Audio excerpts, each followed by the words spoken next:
ಶ್ರೀ ಗಣಪತಿ ಶಾರದಾ ಗುರುಭ್ಯೋ ನಮಃ. ವಸುದೇವ ಸುತಂ ದೇವಂ ಕಂಸಚಾಣೂರ ಮರ್ದನಂ ದೇವಕಿ ಪರಮಾನಂದಂ ಕೃಷ್ಣಂ ವಂದೇ ಜಗದ್ಗುರು.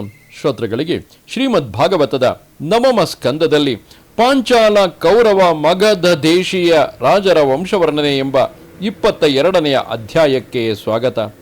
ಶ್ರೀ ಶುಕರು ಹೇಳುತ್ತಾರೆ, ಮಿತ್ರೇಯುಶ್ಚ ದಿವೋದಾಸಶ್ಚವನಸ್ತತ್ಸುತೋ ನೃಪ ಸುದಾಸ ಸಹದೇವೋಥ ಸೋಮಕೋ ಜಂತು ಜನ್ಮಕೃತ.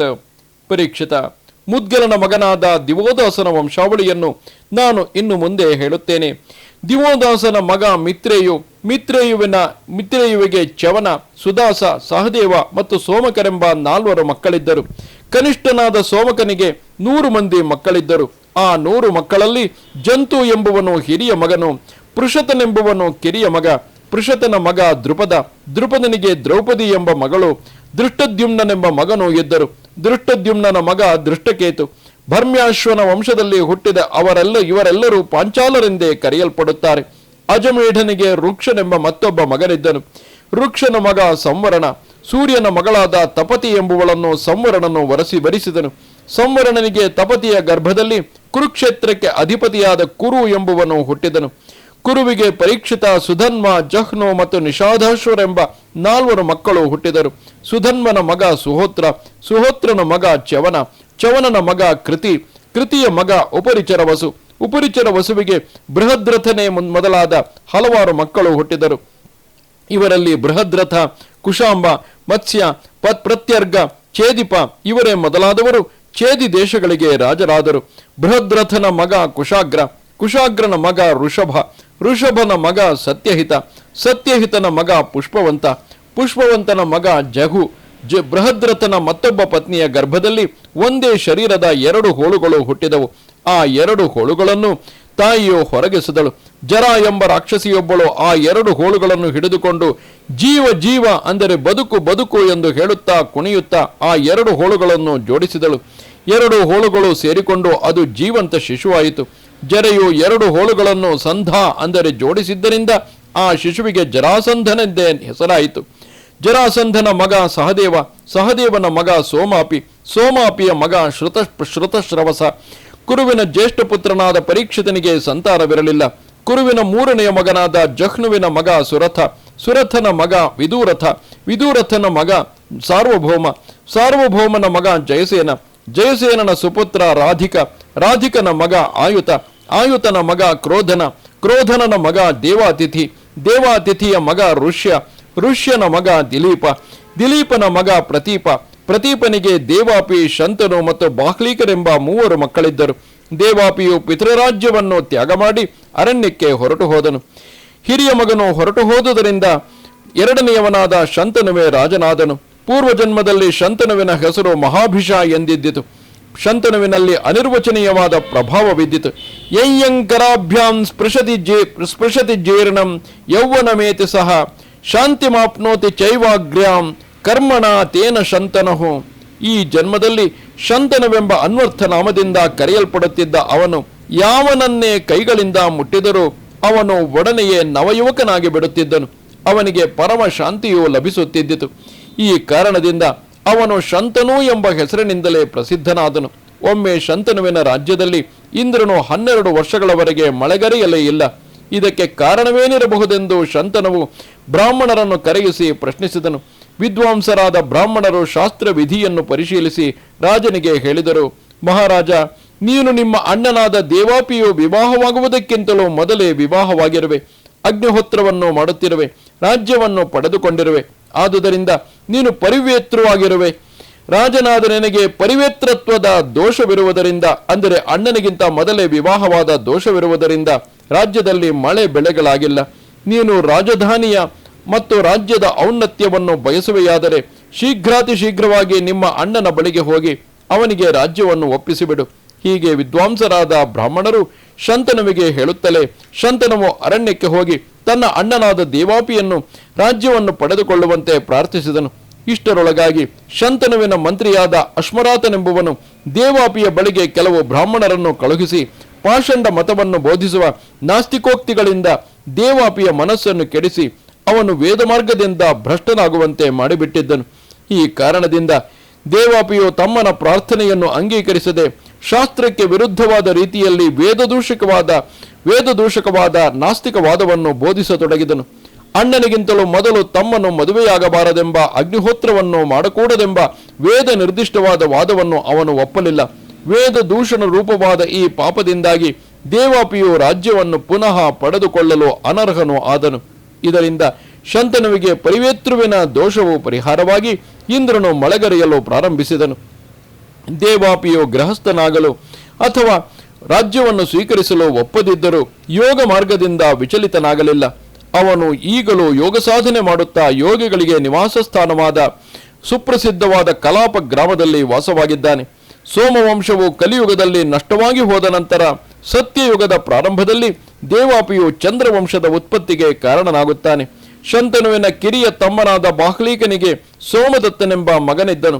ಸೋಮದತ್ತನಿಗೆ ಭೂರಿಶ್ರವಸ ಮತ್ತು ಶಲರೆಂಬ 3 ಮಕ್ಕಳಿದ್ದರು. ಶಂತನುವಿಗೆ ಗಂಗಾದೇವಿಯ ಗರ್ಭದಲ್ಲಿ ನೈಷ್ಠಿಕ ಬ್ರಹ್ಮಚಾರಿಯಾದ ಭೀಷ್ಮನು ಹುಟ್ಟಿದನು. ಅವನು ಧರ್ಮವಿದರಲ್ಲಿ ಅಗ್ರಗಣ್ಯನು, ಮಹಾಜ್ಞಾನಿಯು, ವಿದ್ವಾಂಸನು, ಭಗವಂತನ ಪರಮ ಭಕ್ತನು, ಮಹಾಭಾಗವತನು ಆಗಿದ್ದನು. ಭೀಷ್ಮನು ಪ್ರಪಂಚದಲ್ಲಿರುವ ಸಮಸ್ತ ವೀರರಿಗೂ ಅಗ್ರಗಣ್ಯನಾಗಿದ್ದನು. ಅವನು ತನ್ನ ಗುರುವಾದ ಪರಶುರಾಮನನ್ನೇ ಯುದ್ಧದಲ್ಲಿ ಸಂತುಷ್ಟಿಗೊಳಿಸಿದ್ದನು. ಶಂತನುವಿಗೆ ದಾಶಕನ್ಯೆಯಾದ ಮತ್ಸ್ಯಗಂಧಿಯಲ್ಲಿ ಚಿತ್ರಾಂಗದ ವಿಚಿತ್ರವೀರ್ಯರೆಂಬ 2 ಮಕ್ಕಳು ಹುಟ್ಟಿದರು. ಚಿತ್ರಾಂಗದನನ್ನು ಅದೇ ಹೆಸರಿನ ಗಂಧರ್ವನು ಯುದ್ಧದಲ್ಲಿ ಸಂಹರಿಸಿಬಿಟ್ಟನು. ಮಹರ್ಷಿಗಳಾದ ಮತ್ತು ನನ್ನ ಅಜ್ಜಂದಿರಾದ ಪರಾಶರರಿಗೆ ದಾಶಕನ್ಯೆಯಾದ ಈ ಸತ್ಯವತಿಯಿಂದಲೇ ನನ್ನ ತಂದೆಯವರಾದ ಕೃಷ್ಣದ್ವೈಪಾಯನ ವ್ಯಾಸರು ಹುಟ್ಟಿದರು. ಅವರು ಭಗವಂತನ ಅಂಶ ಸಂಭೂತರು. ಇವರು ವೇದಗಳನ್ನು 4 ಭಾಗಗಳಾಗಿ ವಿಂಗಡಿಸಿ ಅದನ್ನು ರಚಿಸಿದರು. ನಾನು ಅವರಿಂದಲೇ ಶ್ರೀಮದ್ ಭಾಗವತ ಪುರಾಣವನ್ನು ಅಧ್ಯಯನ ಮಾಡಿದೆನು.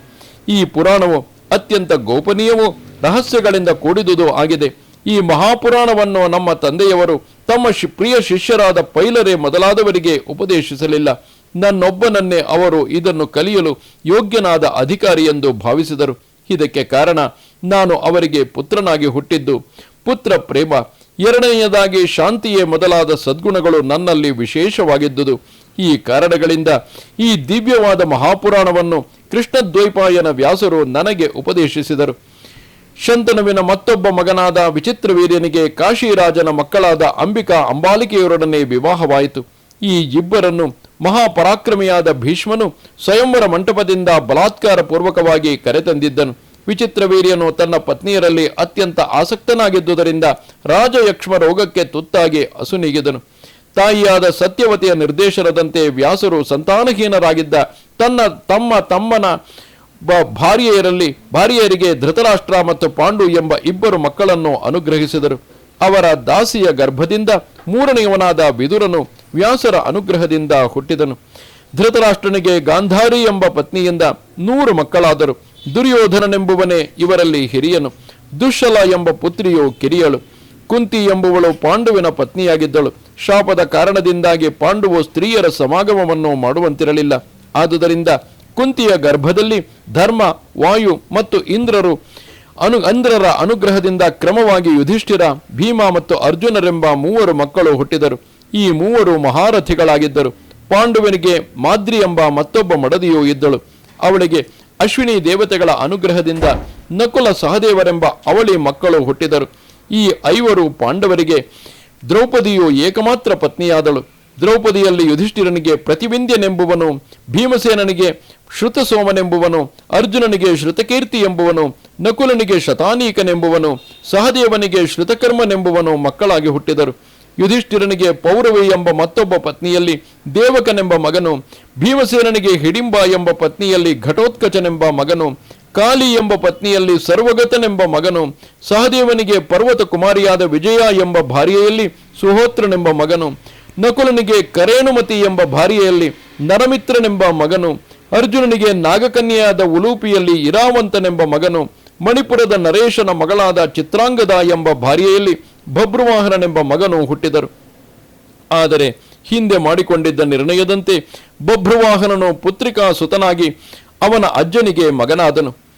ಪರೀಕ್ಷಿತನೇ, ಅರ್ಜುನನಿಗೆ ಸುಭದ್ರ ಎಂಬ ಪತ್ನಿಯಲ್ಲಿ ನಿನ್ನ ತಂದೆಯಾದ ಅಭಿಮನ್ಯುವು ಹುಟ್ಟಿದನು. ಈ ಹಿಂದೆ ನಡೆದ ಮಹಾಭಾರತ ಯುದ್ಧದಲ್ಲಿ ಮಹಾವೀರನಾದ ಅಭಿಮನ್ಯುವು ಸಮಸ್ತ ಅತಿರಥರನ್ನು ಜಯಿಸಿದನು. ಅಭಿಮನ್ಯುವಿಗೆ ಉತ್ತರ ಎಂಬ ಭಾರ್ಯೆಯಲ್ಲಿ ನೀನು ಹುಟ್ಟಿದೆ. ಪರೀಕ್ಷಿತನೇ, ಆ ಸಮಯದಲ್ಲಿ ಕುರುವಂಶವು ಸಂತಾನವಿಲ್ಲದೆ ನಾಶ ಹೊಂದುವುದರಲ್ಲಿದ್ದಿತು. ಅಶ್ವತ್ಥಾಮನು ಬ್ರಹ್ಮಾಸ್ತ್ರದಿಂದ ಗರ್ಭಸ್ಥನಾಗಿದ್ದ ನಿನ್ನನ್ನು ಸುಟ್ಟೇ ಬಿಟ್ಟಿದ್ದನು. ಆದರೆ ದಯಾಮಯನಾದ ಶ್ರೀಕೃಷ್ಣನು ತನ್ನ ಪ್ರಭಾವದಿಂದ ನಿನ್ನನ್ನು ಮೃತ್ಯುವಿನ ದವಡೆಯಿಂದ ಪಾರು ಮಾಡಿದನು.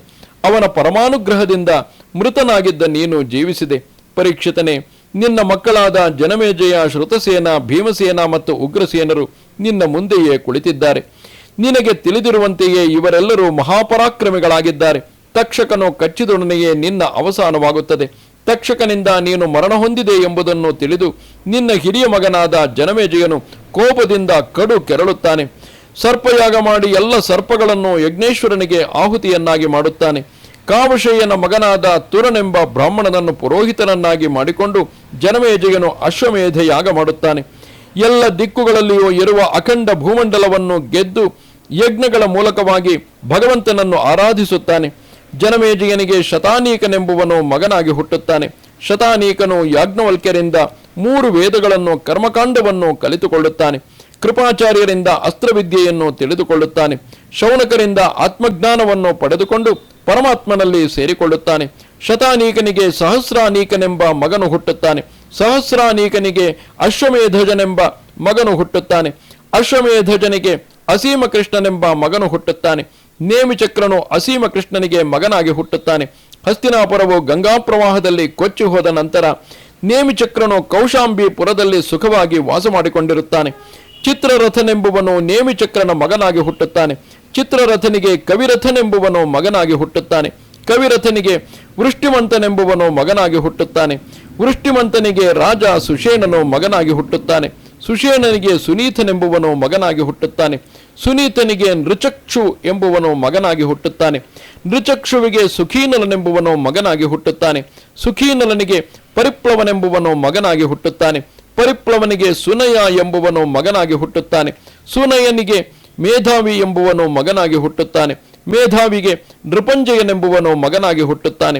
ನೃಪಂಜಯನಿಗೆ ದೂರ್ವ ಎಂಬುವನು ಮಗನಾಗಿ ಹುಟ್ಟುತ್ತಾನೆ. ದೂರ್ವನಿಗೆ ತಿಮಿ ಎಂಬುವನು ಮಗನಾಗಿ ಹುಟ್ಟುತ್ತಾನೆ. ತಿಮಿಗೆ ಬೃಹದ್ರಥನೆಂಬುವನು ಮಗನಾಗಿ ಹುಟ್ಟುತ್ತಾನೆ. ಬೃಹದ್ರಥನಿಗೆ ಸುದಾಸನೆಂಬುವನು ಮಗನಾಗಿ ಹುಟ್ಟುತ್ತಾನೆ. ಸುದಾಸನಿಗೆ ಶತಾನೀಕನೆಂಬುವನು ಮಗನಾಗಿ ಹುಟ್ಟುತ್ತಾನೆ. ಶತಾನೀಕನಿಗೆ ದುರ್ದಮನನೆಂಬುವನು ಮಗನಾಗಿ ಹುಟ್ಟುತ್ತಾನೆ. ದುರ್ದಮನನಿಗೆ ವಹೀನರನೆಂಬುವನು ಮಗನಾಗಿ ಹುಟ್ಟುತ್ತಾನೆ. ವಹೀನರನಿಗೆ ದಂಡಪಾಣಿ ಎಂಬುವನು ಮಗನಾಗಿ ಹುಟ್ಟುತ್ತಾನೆ. ದಂಡಪಾಣಿಗೆ ನಿಮಿ ಎಂಬುವನು ಮಗನಾಗಿ ಹುಟ್ಟುತ್ತಾನೆ. ನಿಮಿಗೆ ಕ್ಷೇಮಕನೆಂಬುವನು ಮಗನಾಗಿ ಹುಟ್ಟುತ್ತಾನೆ. ಪರೀಕ್ಷಿತ, ಹೀಗೆ ನಾನು ನಿನಗೆ ಬ್ರಾಹ್ಮಣ ಕ್ಷತ್ರಿಯರಿಬ್ಬರಿಗೂ ಉತ್ಪತ್ತಿ ಸ್ಥಾನವಾದ ಸೋಮವಂಶದ ವರ್ಣನೆಯನ್ನು ಹೇಳಿರುತ್ತೇನೆ. ಈ ಸೋಮವಂಶವು ದೇವತೆಗಳ ಮತ್ತು ಮಹರ್ಷಿಗಳ ಗೌರವಕ್ಕೆ ಪಾತ್ರವಾಗಿದೆ. ಈ ವಂಶವು ಕಲಿಯುಗದಲ್ಲಿ ರಾಜ ಕ್ಷೇಮಕನೊಡನೆ ಪರಿಸಮಾಪ್ತವಾಗುತ್ತದೆ. ಈಗ ನಾನು ನಿನಗೆ ಮಗಧ ದೇಶದಲ್ಲಿ ಮುಂದೆ ರಾಜರಾಗಲಿರುವ ರಾಜರ ಶುಭ ನಾಮಧೇಯಗಳನ್ನು ಹೇಳುತ್ತೇನೆ. ಜರಾಸಂಧನ ಮಗನಾದ ಸಹದೇವನಿಗೆ ಮಾರ್ಜಾರಿ ಎಂಬ ಮಗನು ಹುಟ್ಟುತ್ತಾನೆ. ಮಾರ್ಜಾರಿಗೆ ಶ್ರುತಶ್ರವಸನೆಂಬ ಮಗನು ಹುಟ್ಟುತ್ತಾನೆ. ಶ್ರುತಶ್ರವಸನಿಗೆ ಆಯುತಾಯುಷ ಎಂಬ ಮಗನು ಹುಟ್ಟುತ್ತಾನೆ. ಆಯುತಾಯುಷನಿಗೆ ನಿರಮಿತ್ರನೆಂಬ ಮಗನು ಹುಟ್ಟುತ್ತಾನೆ. ನಿರಮಿತ್ರನಿಗೆ ಸುನಕ್ಷತ್ರನೆಂಬ ಮಗನು ಹುಟ್ಟುತ್ತಾನೆ.